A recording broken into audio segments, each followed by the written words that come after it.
না? হ্যাঁ, কিন্তু দেখেন আমরা কিন্তু সিজারের জন্য ইমার্জেন্সি লিখি, আগে ওই জিনিসটা পরিত্যাগ করতে হবে।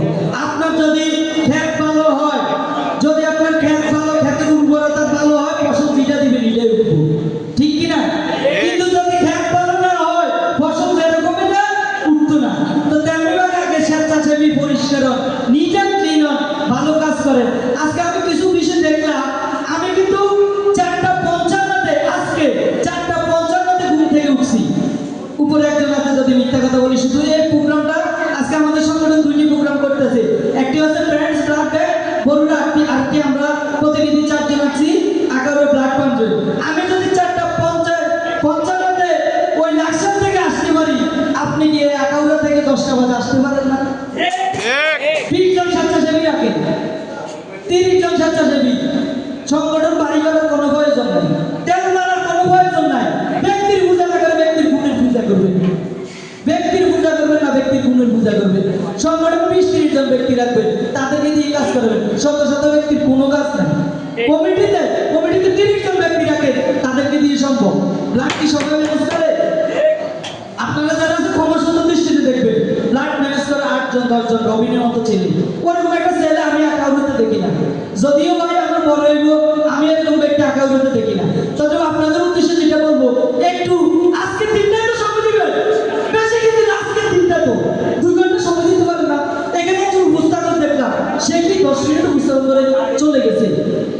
ভাই আপনাদের এই সংগঠন কে কি মনে করবে এটা ভাবার দরকার নাই। আপনি আসেন কেন জানেন? ওখানে ক্র্যাশ নেওয়ার জন্য, ফেস ভ্যালুর জন্য, সংগঠনকে ভালোবেসে কাজ করার জন্য।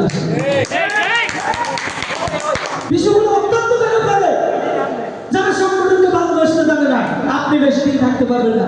আরেকটি কথা আমি বলি, যেটা হচ্ছে যারা সফলতার জন্য রাস্তা চেঞ্জ করে, তারা সফল হয় না, তারা রাস্তাতে থেকে যায়। যারা ওই সংগঠন বুঝতে এটা চায়, যারা ওই সংগঠন বুঝতে এটা চায়, সে কখনো ভালো কিছু করতে পারে না, সে রাস্তাতে পড়ে থাকে, দেখবেন দিন শেষে সে অবহিত। তদ্রুপ আপনাদের জন্য যে সিজার তো একদিন না 10 মাস, রাইট কিনা? 10 মাস 10 দিন পরে কি হয়? সন্তান আসে, আসে কিনা? এখন উনি আলতা করলো 7 মাসে, ওই সময় রক্ত লাগবে দিতে কোনো ব্যাপার নাই। উনার ছেলে বাচ্চাটা কত ফাউন্ড বিদেশ ফোন যায় করি, নাম কি রে কইটাও যায় করি। অপারেশন অতীতে নিলে, অপারেশন থিয়েটার নিলে এদের মনে হয় যে ব্লাড লাগবে। এদের মতো সুস্থ বিবেকহীন মানুষ আছে? আপনারা বলেন, এটা কি আমার কথা না আপনাদের কথা? হ্যাঁ, কারণ হচ্ছে সে তো সুস্থ বিবেকহীন মানুষ, তার বাচ্চারা কি নাম রাখবে এটা জানে, কিন্তু সে অপারেশন থিয়েটারে ব্লাড করছে, তখন কি ব্লাড ম্যানেজ করে সম্ভব? আমরা দেখবেন না প্লিজ, তুমি তো অনুরোধ, যখন অপারেশন থিয়েটারে ইমার্জেন্সি ব্লাড কেউ চাইবে না। 10 মাস কইছিলি, 10 মাস। আপনাদের অনেকের কথা বলে খারাপ লাগবে, কিচ্ছু করার নাই। সংগঠনের স্বার্থে যদি 10 জন স্বেচ্ছাসেবী তাদেরকে নিয়ে কাজ করে, যদি তোর ডাক শুনে বা ট্রেনে আসে, তবে একলা চলবে।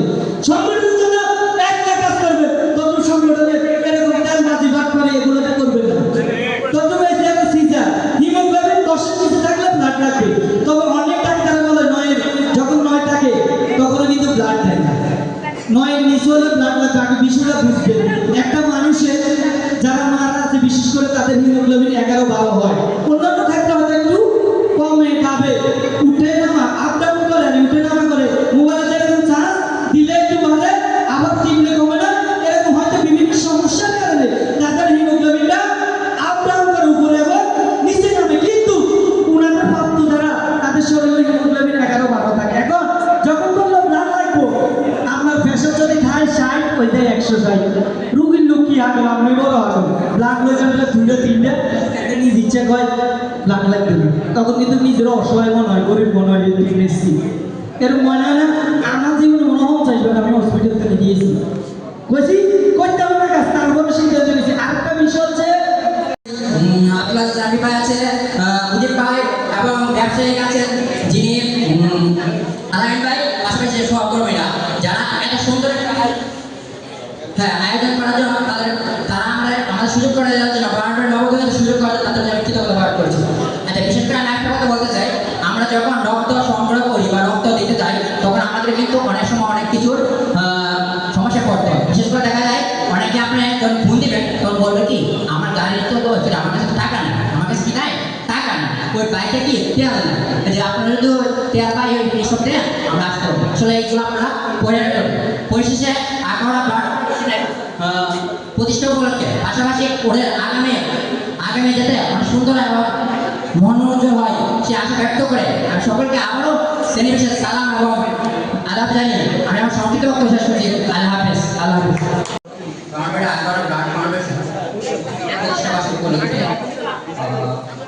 আমাদের বাংলার নবদিগন্তকে আমন্ত্রণ করার জন্য তাদের প্রতি আমি কৃতজ্ঞতা ও ধন্যবাদ প্রকাশ করছি। সেই সাথে বাংলা নবদিগন্তকে আমার অসংখ্য ধন্যবাদ, ওরা আমাকে ওনাদের প্রতিনিধিত্ব করে আমাকে এই অনুষ্ঠানে পাঠানোর জন্য। আজকের অনুষ্ঠানে সম্মানিত অতিথিবৃন্দ ও সুধী মণ্ডলী এবং আমার সামনে বসা অবস্থায় সাতাশি বায়ুরা সকলকে শ্রেণীবিশেষ সালাম, আদাব ও শুভেচ্ছা রইল। আমি আসলে আমার বক্তব্য দীর্ঘায়িত করবো না। ইতিমধ্যে আমাদের সম্মানিত অতিথিবৃন্দ পাশাপাশি আমাদের স্বেচ্ছাসেবী বায়ুরা সুন্দর সুন্দর বক্তব্য রেখেছেন। ওনারা রক্তের সম্পর্কে অনেক ভালো ধারণা দিয়েছেন। আশা করি সেই বিষয় নিয়ে আমি কিছু বলতে আশা করি ওনারা যে বিষয়গুলো বলে ফেলেছেন ওই বিষয়গুলো আমাকে দ্বিতীয়বার রিপিট করে আপনাদেরকে কষ্ট দিতে চাই না।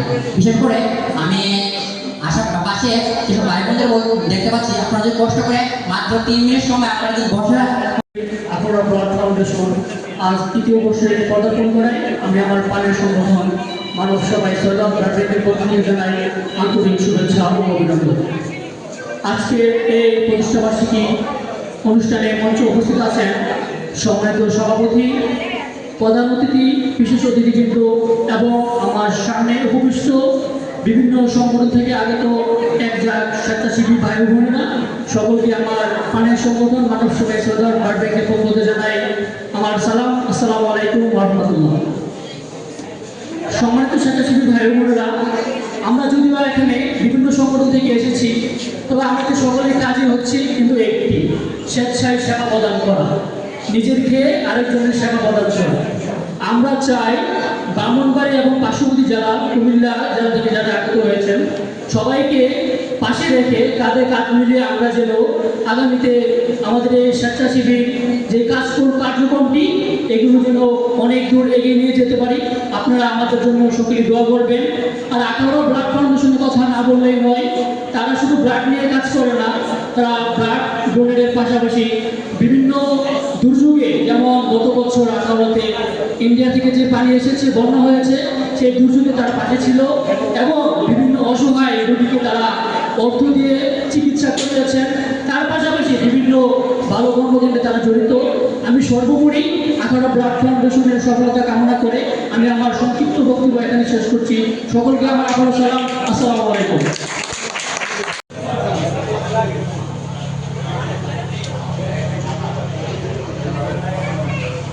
সম্মানিত স্বেচ্ছাসেবী ভাই বোনেরা এবং আমার সামনে উপস্থিত আমাদের আখাউড়া ব্লাড ফাউন্ডেশনের প্রতিষ্ঠা মণ্ডলী, আশা করছি আমার রহমত আপনারা সকলেই ভালো আছেন। প্রিয় স্বেচ্ছাসেবী ভাইয়েরা, আপনারা সকলেই কি ভালো আছেন? আলহামদুলিল্লাহ। সকলের আলহামদুলিল্লাহ কথা শুনে অনেক ভালো লাগতেছে। আখাউড়া ব্লাড ফাউন্ডেশন ছিল এই আখাউড়া উপজেলার মধ্যে সবচেয়ে অবঞ্চিত একটি সামাজিক সংগঠন। আখাউড়া ব্লাড ফাউন্ডেশনের পূর্বে এই নাম ছিল, আপনারা কি জানেন? বুঝি নাই।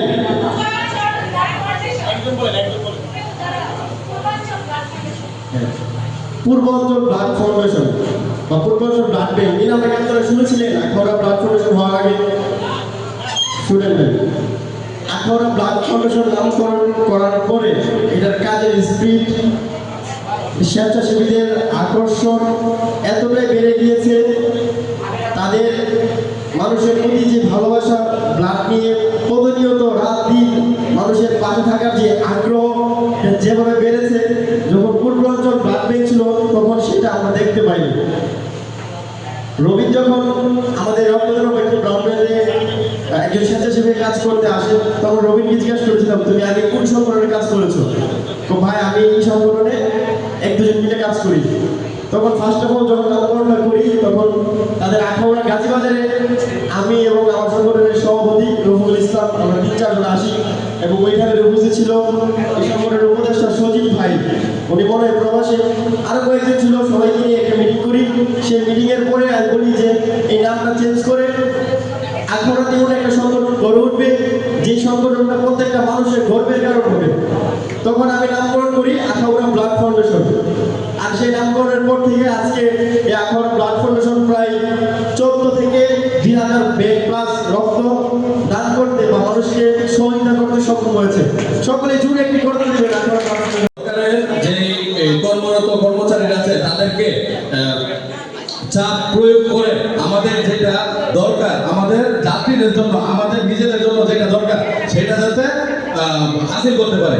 তো সবাই স্বেচ্ছাসেবী সংগঠনের সাথে সবসময় সম্পৃক্ত থাকবেন, তাহলেই হচ্ছে আপনারা ভবিষ্যতে ভালো কিছুর জন্য এগিয়ে যেতে পারবেন। তো আমাদের ঐক্যবদ্ধ আখাউড়া টিম একদম সম্পূর্ণ অরাজনৈতিক এবং সচ্ছল।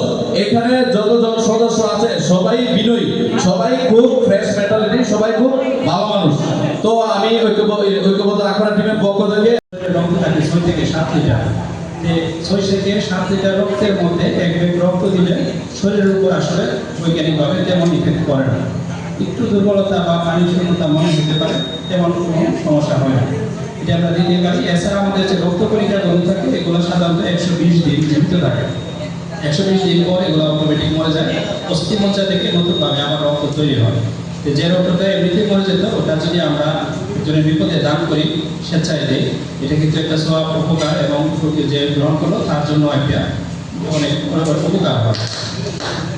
আচ্ছা, রক্তদান করার পর আমরা ফ্রিতে অনেকগুলো পরীক্ষা করতে হয়ে যায়। কারণ আমরা যখন রক্ত দিতে যাই তখন আমাদের রক্তটা ক্রস ম্যাচিং করা হয়। ওই ক্রস ম্যাচিংয়ে আপনার jaundice, hepatitis B, hepatitis C, gonorrhoea, syphilis সহ, ম্যালেরিয়া এগুলো সহ আরও কয়েকটি পরীক্ষা, এইচআইভি টেস্ট হয়। যদি এগুলোর কোনোটা পাওয়া যায়, রক্তদাতাকে কিন্তু ইনফর্ম করা হয় যে আপনার রক্তে এটা পাওয়া গেছে, আপনি চিকিৎসা নেন। এতে করে এই টেস্টগুলো অটোমেটিক ফ্রিতেই হয়ে যাচ্ছে। এটা একটা নিজের জন্য উপকার। পাশাপাশি যাদের রক্তে চর্বি বেশি হয় বা উচ্চ রক্তচাপের সম্ভাবনা আছে পারিবারিকভাবে, এগুলোর সম্ভাবনা নিয়মিত রক্তদানের কারণে এগুলো কমে যায়। বিভিন্ন ধরনের রক্তের ক্যান্সার প্রতিরোধ করে রক্তদান করলে। তো এটা বৈজ্ঞানিকভাবে এবং চিকিৎসাগতভাবে রক্তদান একটি উপকারী, নিজের জন্য উপকারী।